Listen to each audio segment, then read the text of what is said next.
अंदर जो हरकतें हो रही है वो सरकार द्वारा ही चलाई जा रही है।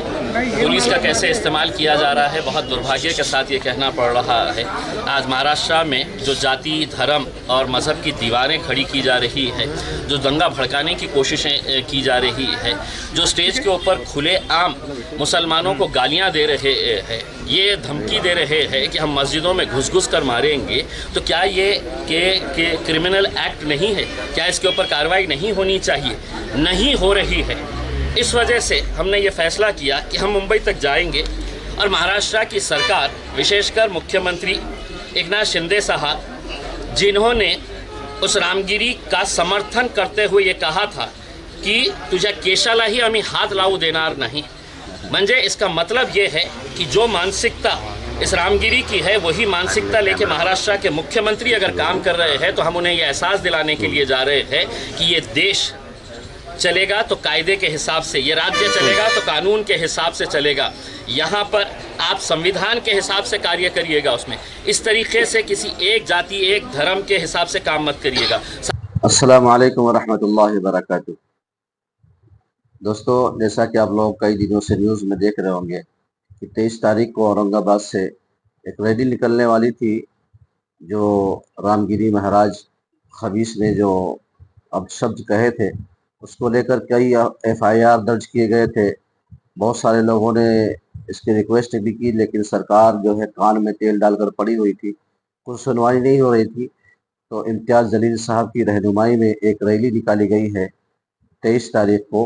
अल्हम्दुलिल्लाह वो मुंबई पहुंच चुकी है और बड़ी ही कामयाब रैली है। तो इसमें बहुत जगह पर उनको रोका भी गया, बहुत पूरी कोशिश की गई कि इस रैली को नाकाम बनाने की। अभी भी लोग मुंबई में हैं, देखिए आगे क्या होता है। अल्लाह से दुआ भी करें कि देखिए इस वक्त का माहौल बहुत ही ख़राब चल रहा है। हाँ, पूरा कोशिश की जा रही है हिंदू मुस्लिम करने की, लेकिन इस रैली में अल्हम्दुलिल्लाह एक हिंदू भाई ने 100 गाड़ी अपनी तरफ से दिया कि मेरी तरफ से दिया, सिर्फ इसलिए कि यहाँ हिंदू मुस्लिम का मसला ही नहीं है, यहाँ सही और गलत का मसला है कि किसी भी धर्म के बारे में किसी को बोलने का हक नहीं है। ये हिंदुस्तान है, यहाँ हर एक को आज़ादी है, किसी को गलत कहने का, किसी को सही करने का किसी को राइट नहीं है। ये हिंदुस्तान जो है यहाँ कानून से चलता है, किसी की दादागिरी से नहीं चलता है। तो बहुत ज़्यादा ना कहते हुए आप लोग रैली, मैं दिखाता हूँ वीडियो, आप लोग देखें, इंशाल्लाह आपके ईमान में इजाफा भी होगा। पूरी वीडियो को देखें, स्किप ना करें। रैली देखें कितने ज़्यादा लोग अब निकल रहे हैं। इम्तियाज़ जलील साहब ने कहा था कि हिंदुस्तान की तारीख में इतनी बड़ी रैली नहीं होगी, और मुझे उम्मीद है कि वाकई उनकी ये बात सच होगी। तो चलिए चलते हैं वीडियो की तरफ, वक्त को ज़ाया न करते हुए।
हाँ ना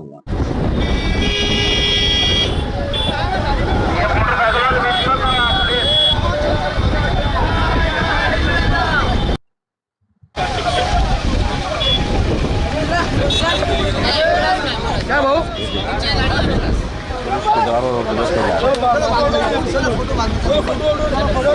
जानती है कि गलत हो रहा है, लेकिन क्या करें, वो भी सरकार के दबाव में।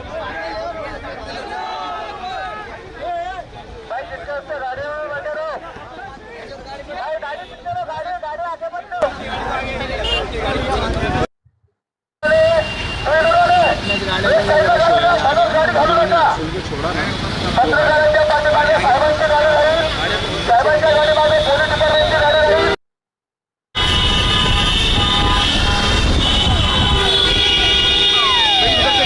इम्तियाज जलील साहब का इंटरव्यू खास तौर से सुना। अमित पीछे लेना, अमित बाहर आ रहा। अमित भाई, इजाजत मिली है या फिर नहीं मिली है? देखिए साहब, सरकार जानती है कि महाराष्ट्र के अंदर जो हरकतें हो रही है वो सरकार द्वारा ही चलाई जा रही है। पुलिस का कैसे इस्तेमाल किया जा रहा है, बहुत दुर्भाग्य के साथ ये कहना पड़ रहा है। आज महाराष्ट्र में जो जाति, धर्म और मज़हब की दीवारें खड़ी की जा रही है, जो दंगा भड़काने की कोशिशें की जा रही है, जो स्टेज के ऊपर खुलेआम मुसलमानों को गालियाँ दे रहे हैं, ये धमकी दे रहे हैं कि हम मस्जिदों में घुस कर मारेंगे, तो क्या ये के क्रिमिनल एक्ट नहीं है? क्या इसके ऊपर कार्रवाई नहीं होनी चाहिए? नहीं हो रही है। इस वजह से हमने ये फैसला किया कि हम मुंबई तक जाएंगे और महाराष्ट्र की सरकार, विशेषकर मुख्यमंत्री एकनाथ शिंदे साहब, जिन्होंने उस रामगिरी का समर्थन करते हुए ये कहा था की तुझ्या केशालाही आम्ही हात लावू देणार नहीं, म्हणजे इसका मतलब ये है कि जो मानसिकता इस रामगिरी की है वही मानसिकता लेके महाराष्ट्र के मुख्यमंत्री अगर काम कर रहे हैं, तो हम उन्हें यह एहसास दिलाने के लिए जा रहे हैं कि ये देश चलेगा तो कायदे के हिसाब से, ये राज्य चलेगा तो कानून के हिसाब से चलेगा। यहाँ पर आप संविधान के हिसाब से कार्य करिएगा, उसमें इस तरीके से किसी एक जाति, एक धर्म के हिसाब से काम मत करिएगा। साथ ही साथ हम पुलिस के वरिष्ठ अधिकारियों को भी ये बताने के लिए जा रहे हैं, महाराष्ट्र का इतिहास रहा है, एक से एक फाइनेस्ट ऑफिसर्स हमने पुलिस ऑफिसर्स महाराष्ट्र के अंदर देखे हैं। क्या वजह है कि 60 FIRs रजिस्टर होने के बावजूद भी कोई पुलिस वाला काम करने के लिए तैयार नहीं है, एक्शन लेने के लिए तैयार नहीं है। इसलिए नहीं लेने के लिए तैयार है कि इनके माई बाप जो है, जो मुख्यमंत्री है, वो आके कहे हैं कि नहीं, इसको कुछ करना नहीं है, इसके बाल को भी धक्का लगना नहीं चाहिए। जब उन्होंने कह दिया है तो उनके नीचे के जो प्यादे हैं वो स्टेज के ऊपर खड़े रह के मुसलमानों को हर रोज़ गालियां दे रहे हैं। तो हम सिर्फ अकेले मुसलमान जा रहे हैं ऐसा नहीं है। मैं आपको ये बताऊं कि हमारे हिंदू समाज के एक हमारे भाई और बहन ने, उन्होंने 100 गाड़ियाँ इसके अंदर शामिल कराए हैं, अपने पैसों से उन्होंने 100 गाड़ियाँ इसके अंदर शामिल करवाए हैं, और सिर्फ उन्होंने ये कहकर करवाए हैं कि महाराष्ट्र के अंदर जो चल रहा है वो कायदे, कानून, संविधान के हिसाब से नहीं चल रहा है। आपने जो पहल की है, हम आपके साथ। सर आप जाने वाले हैं तो मौलाना आज़ारी के बारे में भी कुछ बात करने वाले हैं या उनको लीगल एड प्रोवाइड कराने वाले हैं? देखिए, हमने कुछ मुद्दे रखे हुए हैं। उन मुद्दों के अंदर हम ये चाहते हैं कि देश के अंदर कुछ ऐसा कानून बने कि जहाँ पर कोई भी किसी भी जात, धर्म या उस धर्म के जो महापुरुष है उनके बारे में कोई भी किसी तरह की बयानबाजी नहीं होनी चाहिए, और अगर होती है तो सख्त कानून इसके ऊपर होना चाहिए। दूसरी हमने मांग की है कि ये जो राणे टाइप के पिल्लुआं छोड़े गए हैं, इनके ऊपर कार्रवाई करेंगे या नहीं करेंगे? आप ये समझ रहे हैं कि सिर्फ ज़बान उसके मुंह में है और हम गूंगे, मुक्के और बहरे हैं, हम कुछ बोल नहीं सकते हैं करके? बोलना हमें भी आता है, लेकिन हमारी संस्कृति, हमारी तहजीब और हमारा मज़हब इसकी इजाज़त नहीं देता है कि हम किसी दूसरे मज़हब के बारे में, दूसरे धर्म के बारे में हम इस तरह की बयानबाजी करें। तीसरा हमने ये कहा है कि मौलाना सलमान अज़हरी जो है, उन्होंने सिर्फ एक शेर पढ़ा था, उस शेर के अंदर किसी जात का जिक्र नहीं था, किसी धर्म का जिक्र नहीं था, किसी इंसान के बारे में नहीं कहा गया था। उस शेर की बुनियाद के ऊपर 1 साल से ज़्यादा का वक्त हो गया है, वो जेल में है। तो क्या इस तरह का कानून चलता रहेगा साहब कि जिसको जो बोलने की इजाज़त हमने दिए है, तुम बोलो, हम कुछ नहीं करेंगे, और ख़ास लोगों ने अगर ज़रा से अभी कुछ कर दे, हम मुँह भी कर दे ले, हाँ, तो हमारे पीछे पड़ जाएंगे, और वो खुलेआम नंगा नाच कर रहे हैं, उसके ऊपर कोई कार्रवाई नहीं करेंगे। तो हम चले हैं मुंबई की तरफ, जाके हो तो संविधान देंगे, उन्हें याद दिलाएंगे कि साहब इससे कब देश चलेगा। कहाँ से लोग आपकी इस रैली में? मुझे नहीं पता है, लेकिन मैंने पहली मर्तबा ये कहा था कि महाराष्ट्र के इतिहास के अंदर इतनी बड़ी रैली नहीं होगी करके। आप नासिक के बाद देखेंगे, मैं यकीन के साथ कह सकता हूँ कि हिंदुस्तान की तारीख के अंदर इतनी बड़ी रैली नहीं निकली होगी जो आज आपको देखना मिलेगा। तो आप लोगों ने देखा इंटरव्यू में इम्तियाज जलील साहब ने क्या कहा, और मौलाना अज़हरी साहब के बारे में भी बात होगी इंशाअल्लाह, है ना। वही कहते हैं ना कि हम आह भी करते हैं तो हो जाते हैं बदनाम, हम आह भी करते हैं तो हो जाते हैं बदनाम, वो कत्ल भी करते हैं तो चर्चा नहीं होता। आज यही हाल है। मुफ्ती सलमान अज़हरी साहब ने एक शेर पढ़ा था, 1 साल लगभग हो गया है, अभी तक जेल में है, कोई सुनवाई नहीं हो रही है।